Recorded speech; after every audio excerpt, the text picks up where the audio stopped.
Story time audio ബുക്സിലേക്ക് എല്ലാവർക്കും സ്വാഗതം. CV Nirmala എഴുതിയ മറുതീരം തേടി. ഞാൻ വിചാരിച്ചത് നയോമിയുടെ സ്ഥായിയായ സ്വഭാവം നല്ലതായിരുന്നെന്നാണ്. അത്യാഗ്രഹികളായ അമ്മാവനും മുത്തശ്ശിയും ചേർന്നാണ് അവളുടെ സ്വഭാവം മാറ്റിമറിച്ചത്. അവളുടെ എല്ലാ നെഗറ്റീവ് ആറ്റിറ്റ്യൂഡിനും പിന്നിൽ അവരുടെ ശക്തമായ പ്രേരണയുണ്ടായിരുന്നു. അങ്ങനെ വേണമെങ്കിൽ ചിന്തിക്കാമെന്നേയുള്ളൂ. വിശ്വസനീയമല്ല, മരിയാനെറ്റോ സംശയത്തോടെ പറഞ്ഞു. ആരെയും തിരിച്ചറിഞ്ഞില്ല അല്ലേ? കഴിഞ്ഞതൊന്നും ഓർക്കൊന്നുമില്ല, അഭിനയം പോലും മറന്നുപോയി.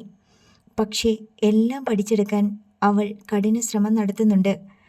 അതുകൊണ്ടാണ് അവൾക്ക് വീണ്ടും അഭിനയിക്കാൻ സാധിച്ചത്. പഴയ നയോമി അഭിനയിച്ച സീരിയൽ എപ്പിസോഡുകൾ പെൻഡ്രൈവിലാക്കി വീട്ടിൽ കൊണ്ടുപോയി പലതവണ കണ്ടിട്ട് ഏകദേശം അതുപോലെ തന്നെ അഭിനയിക്കുകയാണ് ചെയ്തത്. നയോമിയുടെ വീട്ടുകാർക്ക് അവളുടെ പെരുമാറ്റത്തെപ്പറ്റി യാതൊരു സംശയവുമില്ലേ? അവളുടെ അമ്മാവനും മുത്തശ്ശിക്കും ഇപ്പോഴും അവളുടെ മാറ്റം അംഗീകരിക്കാൻ പറ്റുന്നില്ല. അവളുടെ മേൽ അവർക്കുണ്ടായിരുന്ന സ്വാധീനശക്തി നഷ്ടപ്പെട്ടു. വേറെ നിവൃത്തിയില്ലാത്തതുകൊണ്ട് സഹിക്കുന്നു എന്ന് മാത്രം. പക്ഷേ നയോമിയുടെ ഭർത്താവിൻ്റെ വീട്ടുകാർക്ക് അവളുടെ മാറ്റം വലിയ അനുഗ്രഹമായി. അവർക്ക് സന്തോഷവും അത്ഭുതവും മാത്രമേ ഉള്ളൂ. അവൾ അങ്ങനെ തന്നെ ആയിരിക്കട്ടെ എന്നാണ് അവരുടെ ആഗ്രഹം. അഷ്ടമൂർത്തി സാർ, ഞാനൊന്ന് ചോദിച്ചോട്ടെ, തട്ടിക്കൊണ്ടു പോകപ്പെട്ട നയോമി തിരിച്ചെത്തിയ ശേഷമാണോ അതോ അതിനു മുമ്പാണോ സിതാര കൊല്ലപ്പെട്ടത്? 3 ദിവസം മുമ്പ്. ഡെഡ് ബോഡി കിട്ടിയതല്ല, കൊല്ലപ്പെട്ട ദിവസമാണ് ചോദിച്ചത്. അപ്പോൾ 4 ദിവസം എന്ന് കണക്ക് കൂട്ടാം. ആരാണ് ഡെഡ് ബോഡി തിരിച്ചറിഞ്ഞത്? സിതാരയുടെ ബന്ധുക്കൾ തന്നെ. പിന്നെ DNA പരിശോധനയും നടന്നു. ഡെഡ് ബോഡി കത്തിക്കാനുള്ള ശ്രമം നടന്നതിനാൽ രൂപം കൊണ്ട് തിരിച്ചറിയാൻ പറ്റുമായിരുന്നില്ല. മഹാദേവൻ നമ്പ്യാരുടെ DNA സാമ്പിൾ ഫോറൻസിക് ലാബിൽ ഉണ്ടായിരുന്നു.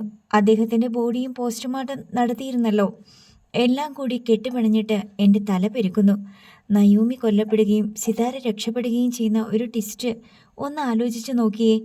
അഷ്ടമൂർത്തി അന്തം വിട്ട് മരിയാനെറ്റോയെ നോക്കി. പക്ഷെ ആർക്കും അങ്ങനെയൊരു സംശയം തോന്നിയില്ലല്ലോ. എങ്ങനെ തോന്നും അഷ്ടമൂർത്തി സാറേ? നയോമി ആ കാലത്തിലില്ലല്ലോ. അവൾ നമ്പ്യാർ സാറിൻ്റെ മകളാണെന്ന് ലോകത്തിനറിയില്ല. ലോകദൃഷ്ടിയിൽ നമ്പ്യാർ സാറിൻ്റെ മകൾ സിതാര മാത്രമാണ്. മൂത്ത മകൾ സനിയെ നമുക്ക് വിടാം. ബോഡി നമ്പ്യാർ സാറിൻ്റെ മകളുടേതാണെന്ന് DNA ടെസ്റ്റിൽ തെളിഞ്ഞാൽ പിന്നെ അത് സിതാരയല്ലെന്ന് ആരെങ്കിലും കരുതുമോ? 100% സിതാര തന്നെ, മറ്റാരെയും സംശയിക്കാനില്ല. പക്ഷേ അതേ DNA ഉള്ള നയോമി എന്നൊരു പുത്രിയും കൂടി നമ്പ്യാർ സാറിനുണ്ടെന്ന് നമുക്കറിയാമെന്ന് വെച്ചാൽ എന്താ അതിനർത്ഥം? നമുക്ക് സംശയിക്കാമെന്ന് തന്നെയാ. ഒരു പക്ഷെ കൊല്ലപ്പെട്ടത് നയോമിയാണെങ്കിലോ? ചേച്ചി, അങ്ങനെ ചിന്തിച്ചാൽ ഇപ്പോൾ നമ്മുടെ കൂടെയുള്ളത് സിതാരയാണെന്നല്ലേ അതിനർത്ഥം? നയോമിയാണ് കൊല്ലപ്പെട്ടതെങ്കിൽ 1000 ചോദ്യങ്ങൾക്ക് നമ്മൾ ഉത്തരം കണ്ടുപിടിച്ചേ പറ്റൂ. അതിലൊന്നാമത്തെ ചോദ്യം ഞാൻ മാഡത്തിനോട് ചോദിക്കട്ടെ? ചോദിക്കൂ. മരിയാനെറ്റോ ഉത്സാഹത്തിലായി. അങ്ങനെയാണെങ്കിൽ സിതാര എന്തിന് നയോമിയായി ആൾമാറാട്ടം നടത്തുന്നു? മരിയാനെറ്റോ തലയാട്ടിക്കൊണ്ട് കുറച്ചു സമയം നിശബ്ദയായി ഇരുന്നു. രണ്ടാമത്തെ ചോദ്യം, ഇതൊരു ഗൂഢാലോചനയാണോ അതോ കോയിൻസിഡൻസ് ആണോ? മതി. മരിയാനെറ്റോ കൈ കാണിച്ച് വിലക്കി. ഞാൻ ജിൻസനെ വിളിച്ചു വരുത്താം. അവൻ കൊച്ചിയിലുണ്ട്. അവൻ്റെ മുന്നിൽ അഭിനയിച്ച് പിടിച്ചു നിൽക്കാൻ സിതാരയ്ക്ക് പറ്റില്ല. അവൾ സിതാരയാണെങ്കിൽ നാളെ ഞങ്ങൾക്ക് തിരിച്ചു പോകണം. അതിനു മുമ്പ് അവൻ ഇവിടെ എത്തും. ശരി മാഡം, തൽക്കാലം നമുക്ക് ഉറങ്ങാൻ പോകാം. ബാക്കിയെല്ലാം നാളെ. മരിയാനെറ്റോ അഷ്ടമൂർത്തിക്ക് ഗുഡ് നൈറ്റ് ആശംസിച്ച് കോണിപ്പടി ഇറങ്ങി താഴേക്ക് പോന്നു. താഴെ മിന്നുമോളോടൊപ്പം കിടന്ന് നയോമി ഉറങ്ങിക്കഴിഞ്ഞു. മരിയാനെറ്റോ അവളുടെ ഉറങ്ങുന്ന മുഖത്തേക്ക് നോക്കി നാനാതരം സംശയങ്ങളോട് മല്ലിട്ടുകൊണ്ട് ഏറെ നേരം ഇരുന്നു. പിന്നെ ഉറങ്ങി. പ്രഭാതം മഞ്ഞു മൂടിയതായിരുന്നു. രാവിലെ 9 മണിയോടെ വർക്ക്ഷോപ്പിൽ നിന്ന് മെക്കാനിക് എത്തി. അഷ്ടമൂർത്തിയുടെ കാറിൻ്റെ ടയർ അഴിച്ചുമാറ്റി. പകരം സ്റ്റെപ്പിനി ഇട്ടു. അഷ്ടമൂർത്തി കാറുമായി ഔട്ട് ഹൗസിലെത്തി. നയോമിയും മരിയാനെറ്റോയും മിന്നുമോളും പോകാനൊരുങ്ങി നിൽപ്പുണ്ടായിരുന്നു. അവർ പുറത്തിറങ്ങി ഔട്ട് ഹൗസ് പൂട്ടി. കാറിൽ അവർ ഏന്തയാർ മുളക്കുളം റോഡിലുള്ള മരിയാനെറ്റോയുടെ ക്വാർട്ടേഴ്സിലെത്തി. അങ്കിൾ, നമ്മളുടനെ പോവുകയല്ലേ? ഇനിയിവിടെ തങ്ങേണ്ട ആവശ്യമുണ്ടോ? നയോമി ചോദിച്ചു. ബ്രേക്ക്ഫാസ്റ്റ് കഴിക്കണ്ടേ? ഞാൻ പോയി ഏതെങ്കിലും ഹോട്ടലിൽ നിന്ന് വാങ്ങിയിട്ട് വരാം. അഷ്ടമൂർത്തി മൂടൽ മഞ്ഞിലേക്ക് ഇറങ്ങിപ്പോയി. നയോമി പുറത്തിറങ്ങി നോക്കി. എല്ലായിടവും മൂടൽമഞ്ഞ്. മലനിരകളൊന്നും കാണാനേയില്ല. അഷ്ടമൂർത്തി ഇടിയപ്പവും കടലക്കറിയും ഓംലെറ്റും വാങ്ങിക്കൊണ്ടുവന്നു. 4 പേരും കൂടി അത് കഴിച്ചു. നയോമി പോകാൻ തിരക്കുകൂട്ടി. പോകണ്ടേ അങ്കിൾ? അവിടെ ചെന്നിട്ട് ജോലി ഒരുപാടുണ്ട്. മുത്തച്ഛൻ ഹോസ്പിറ്റലിലാണ്. പിന്നെ സീരിയൽ, സിനിമ, വീട്ടിലെ കാര്യങ്ങൾ. എന്തായെന്നറിയില്ല. ഒരാളും കൂടി വരാനുണ്ട്. കണ്ടിട്ട് പോകാം, അഷ്ടമൂർത്തി പറഞ്ഞു. അതാരാണ്? മരിയ മാഡത്തിൻ്റെ മകൻ ജിൻസൺ. സിതാരയെ ജീവനെ പോലെ സ്നേഹിച്ചിരുന്ന ചെറുപ്പക്കാരനാണ്. നിന്നെ കാണുന്നത് അവനൊരു ആശ്വാസമായിരിക്കും. ഞാനെന്തിനാ വല്ലവരെയും കാണാൻ നിൽക്കുന്നത്? വളരെ ഉത്തരവാദിത്തമുള്ള ജോലി കിടക്കുമ്പോൾ അങ്കിൾ എന്തിനാ ഇതുപോലത്തെ സില്ലി കാര്യങ്ങൾക്ക് എന്നെ നിർബന്ധിക്കുന്നേ? നയോമി ചൊടിച്ചു. ഞങ്ങളെ അന്യരായിട്ട് കാണല്ലേ മോളെ, മരിയ നെറ്റോ വിഷാദത്തോടെ പറഞ്ഞു. നിന്റെ സഹോദരിയെ കല്യാണം കഴിക്കാനിരുന്നവനാ എൻ്റെ മകൻ. അവളെ 18 വയസ്സുവരെ സ്വന്തം മോളായി കരുതി വളർത്തിയ ഞാൻ നിനക്ക് അന്യയാണോ? എനിക്ക് അവിടെ ചെന്നിട്ട് ചെയ്തു തീർക്കാനുള്ള ജോലിയെക്കുറിച്ചാ ഞാൻ പറഞ്ഞത്. എന്തായാലും ഇത്രയും ആയില്ലേ, ഉച്ചവരെ ക്ഷമിക്ക്, അഷ്ടമൂർത്തിയും പ്രേരിപ്പിച്ചു. അങ്കിളിൻ്റെ കൂടെ പോരാൻ സമ്മതിച്ചത് തന്നെ എൻ്റെ തെറ്റ്. നിനക്കത്ര നിർബന്ധമാണെങ്കിൽ പോകാം, എന്നിട്ട് വേറൊരു ദിവസം വരാം. അത് ബുദ്ധിമുട്ടാവില്ലേ? ഞാൻ എൻ്റെ മോനെയും കൊണ്ട് അങ്ങോട്ട് വരാം, മരിയ നെറ്റോ ഭേദഗതി നിർദ്ദേശിച്ചു. വേണ്ട, ആരും ബുദ്ധിമുട്ടണ്ട. കാണാനുള്ളവരൊക്കെ വന്ന് കാണട്ടെ, എന്നിട്ടേ പോണുള്ളൂ, നയോമി അല്പ നീരസത്തിൽ പറഞ്ഞിട്ട് വീടിനുള്ളിലേക്ക് കയറിപ്പോയി. എന്തായാലും ജിൻസൺ വരട്ടെ, മരിയ നെറ്റോ അഷ്ടമൂർത്തിയോട് പറഞ്ഞു. ബുള്ളറ്റ് ബൈക്കിൻ്റെ ഫട്ഫട്ട് ശബ്ദവും അതിൻ്റെ മാറ്റുരയും കേട്ടപ്പോൾ തന്നെ മരിയ നെറ്റോ പറഞ്ഞു. അതവനാണ് ജിൻസൺ. കൊച്ചിയിൽ നിന്ന് ബൈക്കിലാണോ ഇത്ര ദൂരം വരിക? അഷ്ടമൂർത്തി ചോദിച്ചു. അവനിതൊന്നും ഒരു ദൂരമേയല്ല. ബൈക്കിൽ അവനും ഡോണും കൂടി ഹിമാലയത്തിൽ പോയിട്ടുണ്ട്, മരിയ നെറ്റോ വെളിപ്പെടുത്തി. ഇന്ത്യയിലെ മിക്കവാറും എല്ലാ സ്റ്റേറ്റിലും അവനും ഡോണും കൂടി ബൈക്കിൽ സഞ്ചരിച്ചിട്ടുണ്ട്. അത്രയും കേട്ടപ്പോഴേ അഷ്ടമൂർത്തിക്ക് ജിൻസന്റെ രൂപഘടനയും മനസ്സും പിടികിട്ടി. കാമുകിയെ നഷ്ടപ്പെട്ട് ദുഃഖിതനായി കഴിയുന്ന ഒരു ദുർബല ഹൃദയൻ്റെ മുഖവും ശരീരവുമായിരുന്നു അഷ്ടമൂർത്തി ഇതുവരെ മനസ്സിൽ വരച്ചു വെച്ചിരുന്നത്. ബൈക്കിൻ്റെ ശബ്ദം അടുത്തടുത്ത് വന്നുകൊണ്ടിരുന്നു. ഒടുവിൽ അത് വീട്ടുമുറ്റത്തേക്ക് കടന്നു. വാഗത്തണലിൽ നിർത്തിയ ബൈക്കിൽ നിന്ന് ജാക്കറ്റും ഹെൽമറ്റും സൺഗ്ലാസും ധരിച്ച 2 യുവാക്കൾ ഇറങ്ങി വന്നു. മരിയ നെറ്റോ ജനാല ചില്ലുകൾ കൊണ്ട് മറച്ച വരാന്തയിൽ നിന്ന് മുറ്റത്തേക്കുള്ള പടിയിൽ ഇറങ്ങി നിൽപ്പുണ്ടായിരുന്നു. മുൻപേ വന്ന യുവാവ് മരിയ നെറ്റോയെ ആശ്ലേഷിച്ചു. മമ്മ, ഗുഡ് മോർണിംഗ്. ഈ ഉച്ച നേരത്തല്ലേ ഗുഡ് മോർണിംഗ്? ഉച്ചയായിട്ടില്ല. ജിൻസൺ വാച്ചിൽ നോക്കി. 11:55. പുറകെ വന്നയാൾ മരിയ നെറ്റോയ്ക്ക് ഹസ്തദാനം നൽകി. ഇതെൻ്റെ മോളുടെ ഹസ്ബൻഡ് വിക്ടർ. ഇവനെ പരിചയപ്പെടുത്തണ്ടല്ലോ, ഇവനാണ് ജിൻസൺ.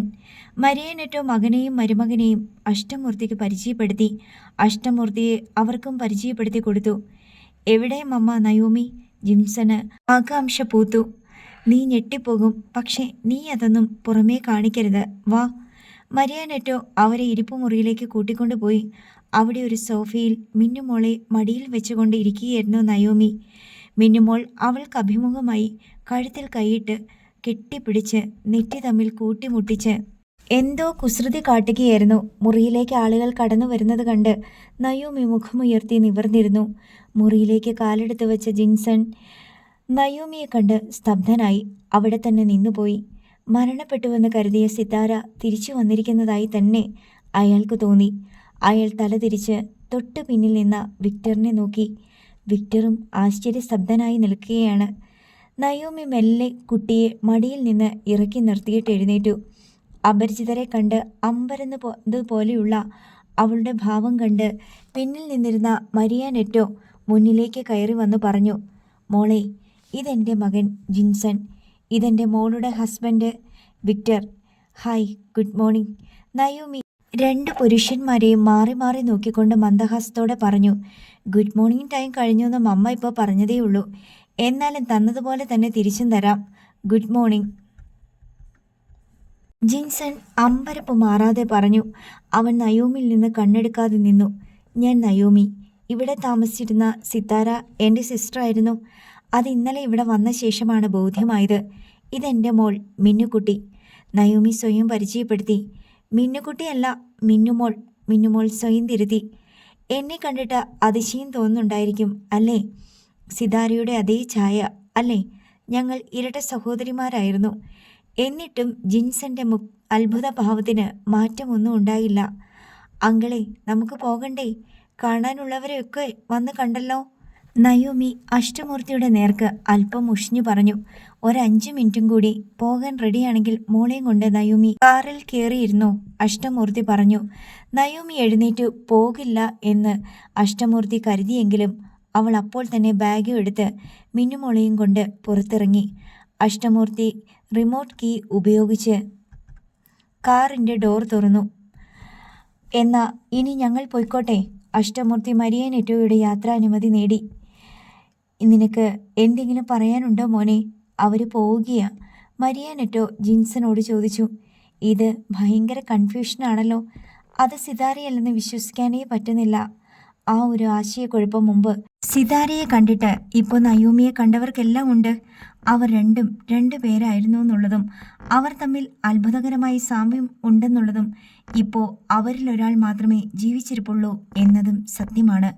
അഷ്ടമൂർത്തി പറഞ്ഞു. നിനക്കെങ്കിലും എന്തെങ്കിലും ഒരു ക്ലൂ കിട്ടുമെന്ന് കരുതി. മരിയ നെറ്റോ മകനോട് ആവലാതിപ്പെട്ടു.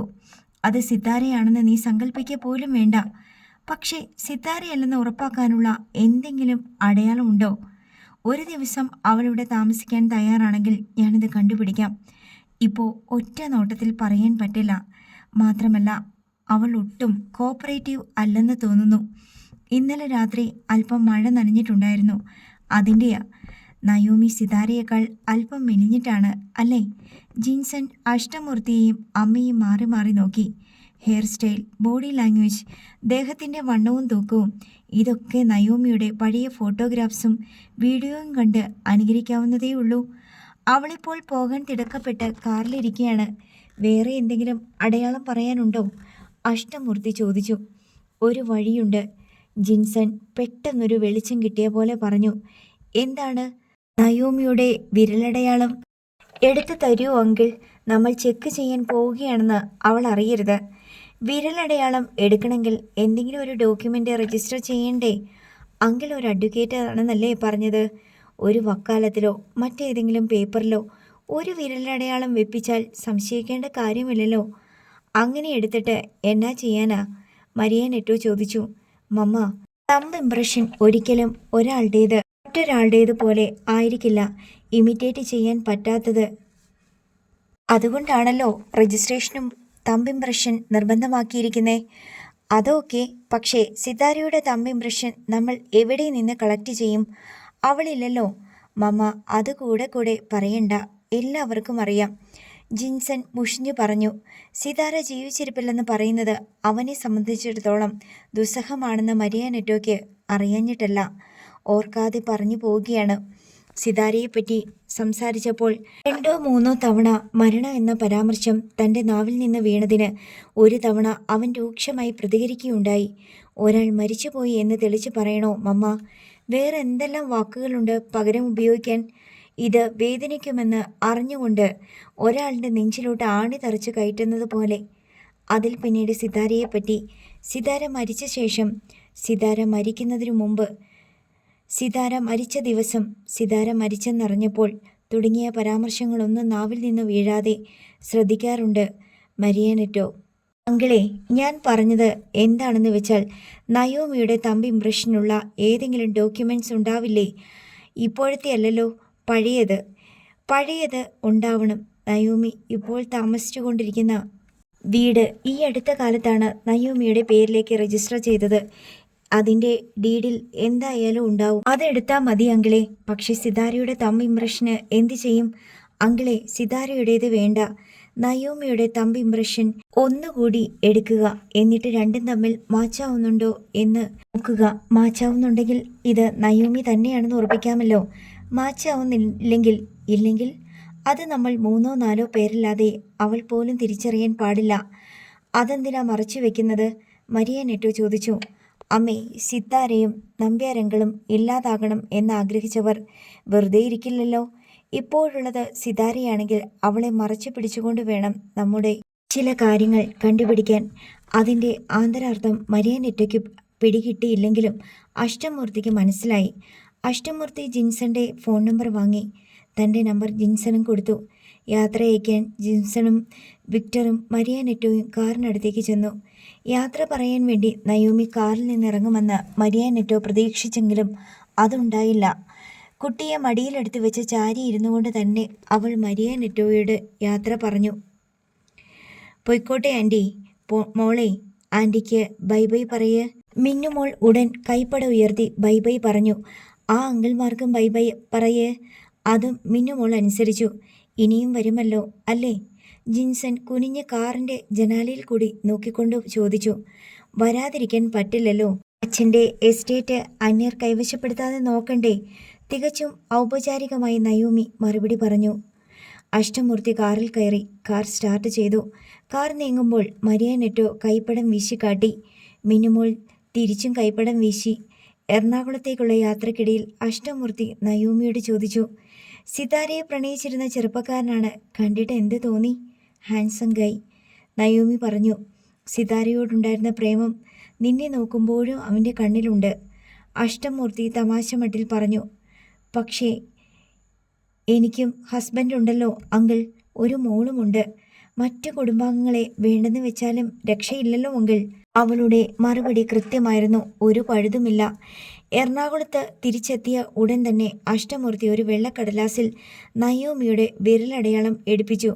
ഡയറക്ടർ മഹേന്ദ്രനും കൂട്ടർക്കും എതിരെ കൊടുത്ത കേസിൻ്റെ വക്കാലത്ത് ചേർക്കാൻ ആവശ്യമാണെന്ന് നയോമിയോട് കള്ളം പറഞ്ഞു. നയോമിയെ വീട്ടിലെത്തിച്ച ശേഷം വീട് വിലയ്ക്ക് വാങ്ങിയപ്പോൾ എഴുതിയ രജിസ്ട്രേഷൻ ഡീഡിൻ്റെ ഒരു ഫോട്ടോ കോപ്പിയും ആവശ്യപ്പെട്ടു. അതെന്തിനാ അങ്കിളെ? നയോമി തിരക്കി. അഡ്രസ് പ്രൂഫിന് വേണ്ടിയാ. വേറെ ഡോക്യുമെൻറ്റ്സ് ഒന്നും ഇല്ലല്ലോ. Aadhaar card, electoral card, PAN card, driving licence, passport എന്തെങ്കിലും ഉണ്ടോ? എല്ലാം ഉണ്ടായിരുന്നതാ. അതൊക്കെ സൂക്ഷിച്ചിരുന്ന പേഴ്സും പൗച്ചും ബാഗും എല്ലാം അന്നത്തെ തട്ടിക്കൊണ്ടുപോകലിൽ നഷ്ടപ്പെട്ടില്ലേ? ഫോട്ടോ കോപ്പി തന്നെ വേണമെന്നില്ല. മൊബൈൽ ക്യാമറയിൽ ഫോട്ടോ എടുത്ത് സ്കാൻ ചെയ്താലും മതി. തമ്പ് ഇംപ്രഷൻ സ്കാൻ ചെയ്ത് ഡോക്യുമെൻറ്റിൽ കയറ്റാം. ഇലക്ട്രോണിക് സോഫ്റ്റ്വെയർ യുഗമല്ലേ ഇത്?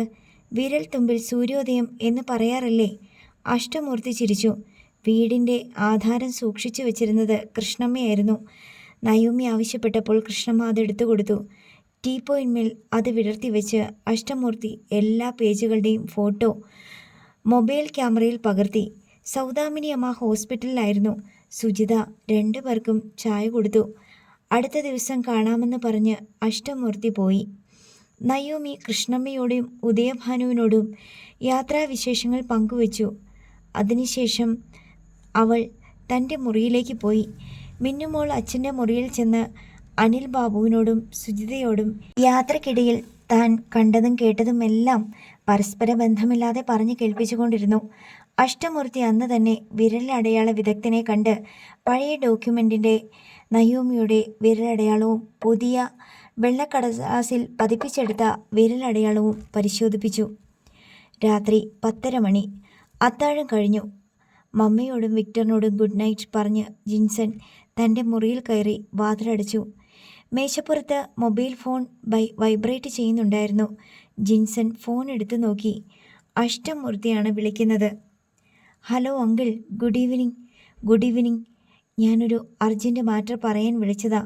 നയോമിയുടെ തമ്പ് ഇംപ്രഷൻ എടുത്ത് പരിശോധിപ്പിച്ചു. പഴയതും ഒത്തുനോക്കി. എന്നിട്ട്? ജിൻസൺ ഉദ്വിഗ്നനായി. രണ്ടും 2 പേരുടേതാണ്. ആപാദചൂടം ജിൻസൺ കുളർന്ന് വിറച്ചുപോയി. അഷ്ടമൂർത്തി നൽകിയ പുതിയ അറിവ് വിശ്വസിക്കാനാവാതെ ആശ്ചര്യസ്തബ്ധനായി നിൽക്കുകയായിരുന്നു ജിൻസൺ. അവൻ്റെ മനസ്സിലെ മൃതഭൂമിയിൽ മരണദുഃഖത്തിൻ്റെ വെള്ള വസ്ത്രം ധരിച്ച് നിശ്ചലമായി കിടന്ന സ്മരണകൾ മൃതസഞ്ജീവിനി തളിക്കപ്പെട്ടതുപോലെ പിടഞ്ഞുണർന്നു. അവയെല്ലാം സിതാരയെക്കുറിച്ചുള്ള ഓർമ്മകളായിരുന്നു. ജിൻസൺ. അഷ്ടമൂർത്തിയുടെ ശബ്ദം അവൻ കേട്ടു. ഞാനിവിടെയുണ്ട് അങ്കിൾ. എനിക്ക് വിശ്വസിക്കാൻ പറ്റുന്നില്ല. ഞാനും അതേ അവസ്ഥയിലാണടോ. അങ്കിൾ പറഞ്ഞത് സത്യമാണോ? 2 പേരുടെയും തമ്പ് ഇംപ്രഷൻ ശരിക്കും പരിശോധിച്ച് നോക്കിയോ? രണ്ടും തമ്മിൽ യാതൊരു സാമ്യവുമില്ല. വിരലടയാളം പരിശോധിക്കുന്ന 2 പേരെ ഞാനത് കാണിച്ചു. നമ്മൾ തന്നെ ഒരു ലെൻസ് പിടിച്ച് നോക്കിയാൽ മനസ്സിലാകും. 2 പേരുടെയും വിരലടയാളം വേറെ വേറെയാണ്. ടിൻസിന് ചിലപ്പോൾ എന്തെങ്കിലും വ്യത്യാസം ഉണ്ടായിരിക്കുമോ? എന്ത് വ്യത്യാസം? ഇയാൾ എന്ത് വിഡ്ഢിത്തരമാ പറയുന്നേ മിസ്റ്റർ ജിൻസൺ? നയൂമി മുദ്രപത്രത്തിൽ പതിച്ചിരിക്കുന്ന തമ്പ് ഇംപ്രഷനല്ല, ഇന്ന് വൈറ്റ് പേപ്പറിൽ നയൂമി തന്ന തമ്പ് ഇംപ്രഷൻ. എന്താ അതിനർത്ഥം? മുദ്രപത്രത്തിൽ അടയാളമിട്ട നയൂമിയുടെ വിരലല്ല വൈറ്റ് പേപ്പറിൽ അടയാളം പതിപ്പിച്ചത്. എടോ, രണ്ടും രണ്ട് പേരാണ്. ഇതിൽ ഒരാളെയുള്ളൂ നയൂമി. ഇപ്പോൾ മനസ്സിലായോ? അപ്പോൾ തട്ടിക്കൊണ്ട് പോകപ്പെട്ട നയൂമിക്ക് പകരം തിരിച്ചു വന്നിരിക്കുന്നത് സിതാരയാണ് അല്ലേ എങ്കിൽ? ഡെഫിനറ്റ്ലി. ഇനി എന്താ സംശയം?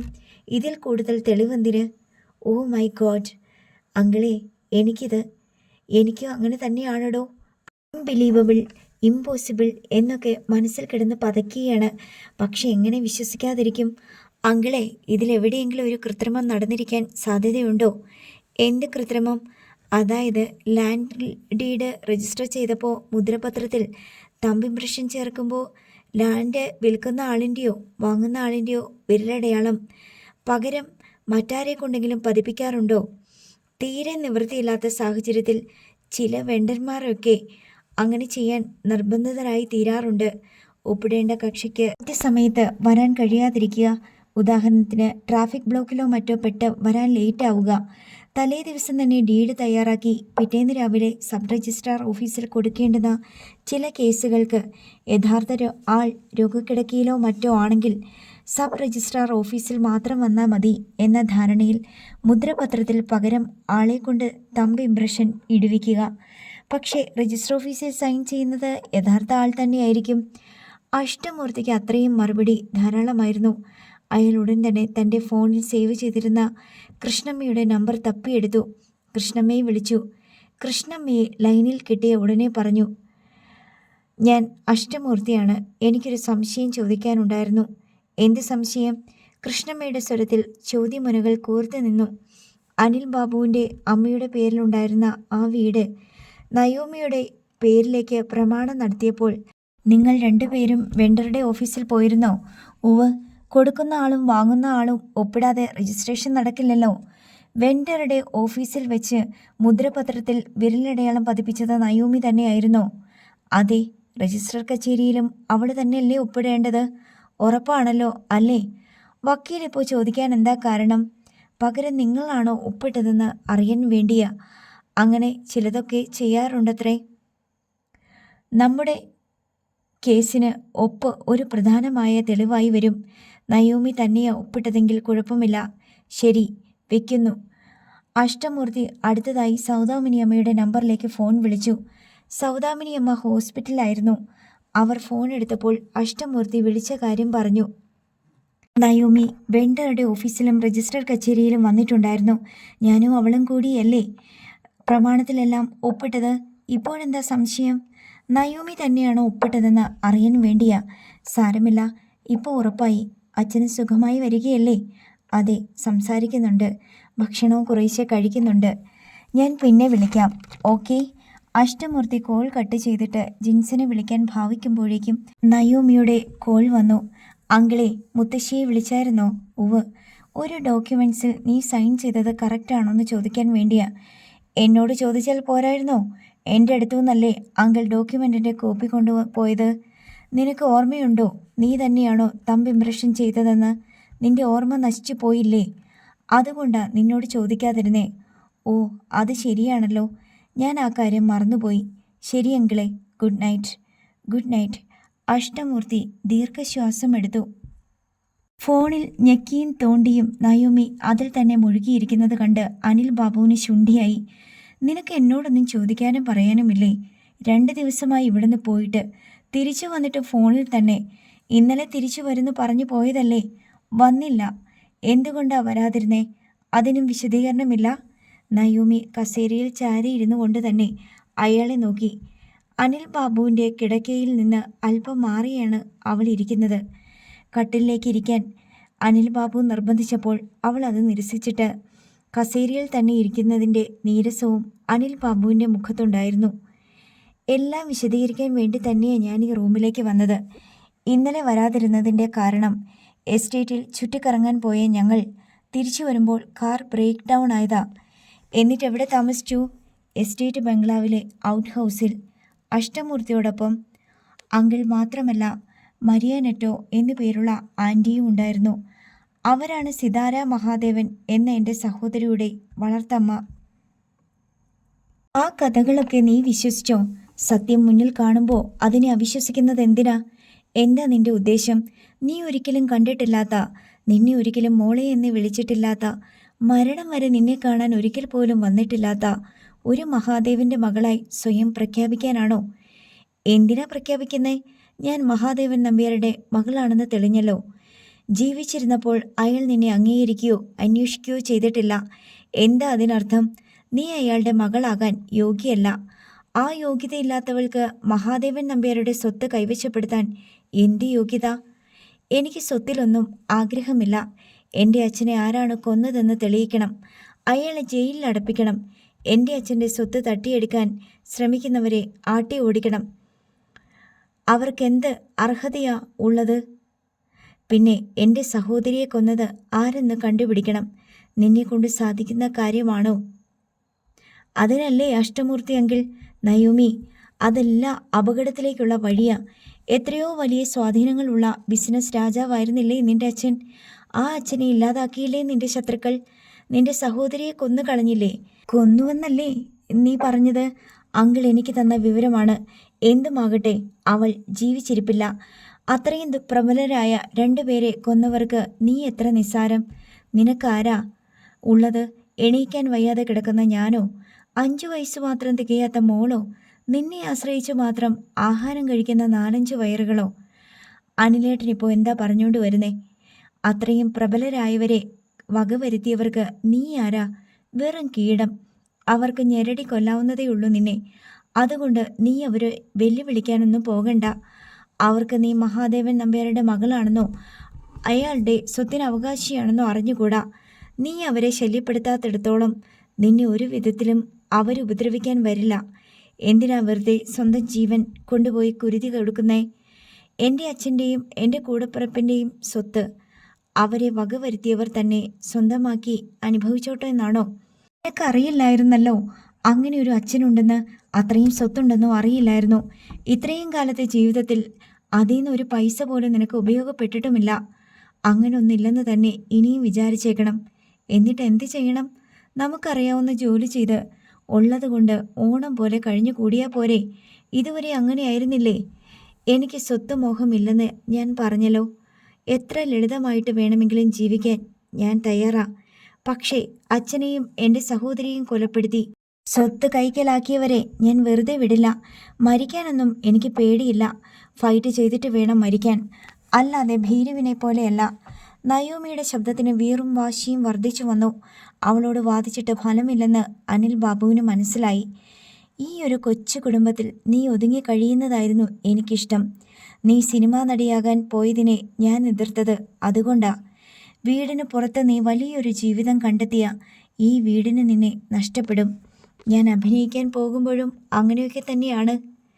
അത് സാരമില്ല. നിന്റെ ജീവന് ഭീഷണിയില്ലല്ലോ. ഭീഷണി ഉണ്ടായിരുന്നല്ലോ. അതുകൊണ്ടല്ലേ എന്നെ ചിലർ കിഡ്നാപ്പ് ചെയ്തത്. അങ്ങനെയല്ലേ എൻ്റെ ഓർമ്മ നഷ്ടപ്പെട്ടത്? അതോടെ അനിൽ ബാബു വാഗ്വാദം നിർത്തി. നയോമിയോട് ജയിക്കാൻ പറ്റില്ലെന്ന് അയാൾക്ക് പണ്ടേ അറിയാം. ഇനി ഞാൻ പോയി കിടന്നോട്ടെ. നാളെ രാവിലെ ഹോസ്പിറ്റലിൽ പോകണം. ശരി, അനിൽ ബാബു വല്ലായ്മയോട് പറഞ്ഞു. നയോമി ഗുഡ് നൈറ്റ് പറഞ്ഞ് മുറി വിട്ടുപോയി. ജിൻസൺ ഫോൺ എടുത്ത് വീണ്ടും വീണ്ടും വിളിച്ചു നോക്കി. അഷ്ടമൂർത്തിയുടെ നമ്പറിലേക്ക് കോൾ പോകുന്നില്ല. വിളിക്കുന്ന ഉടനെ കോൾ എൻഡ് എന്ന് കാണിക്കുന്നു. സംസാരിക്കുന്നതിനിടയിൽ മുറിഞ്ഞു പോയതാണ്. പിന്നെ ശരിയായിട്ടില്ല. കുറേ കഴിഞ്ഞപ്പോൾ അഷ്ടമൂർത്തിയുടെ കോൾ വന്നു. കോൾ ചെയ്യുന്നതിനിടയിൽ ഹാങ്ങായി പോയതാ.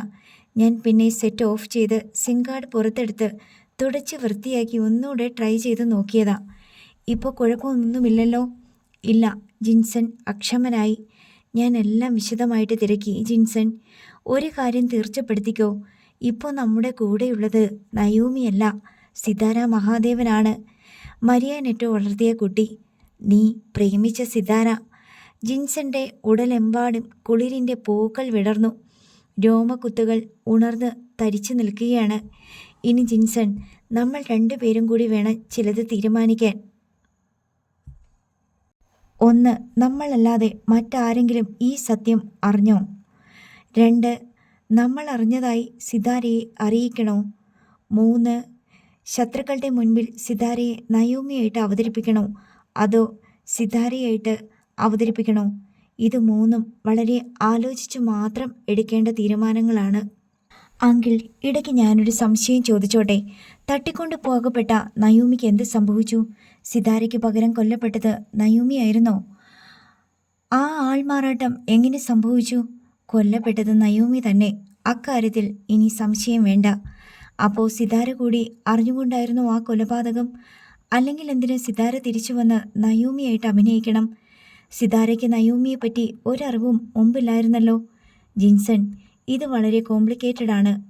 നമ്മൾ തലമുടി നാരിഴ കീറുന്ന പോലെ ഓരോന്നോരോന്ന് ചികഞ്ഞെടുത്ത് പരിശോധിച്ചേ പറ്റൂ. വളരെയധികം ചോദ്യങ്ങൾക്ക് ഉത്തരം കണ്ടെത്തേണ്ടിയുമിരിക്കുന്നു. So be careful. തൽക്കാലം നമ്മൾ രണ്ടുപേർ മാത്രം ഇതറിഞ്ഞാൽ മതി. നിന്റെ മമ്മ പോലും അറിയണ്ട. ജിൻസൺ മറുപടിയൊന്നും പറയാതെ തനിയെ നിന്ന് തലയാട്ടി. അടുത്ത ഭാഗം നാളെ.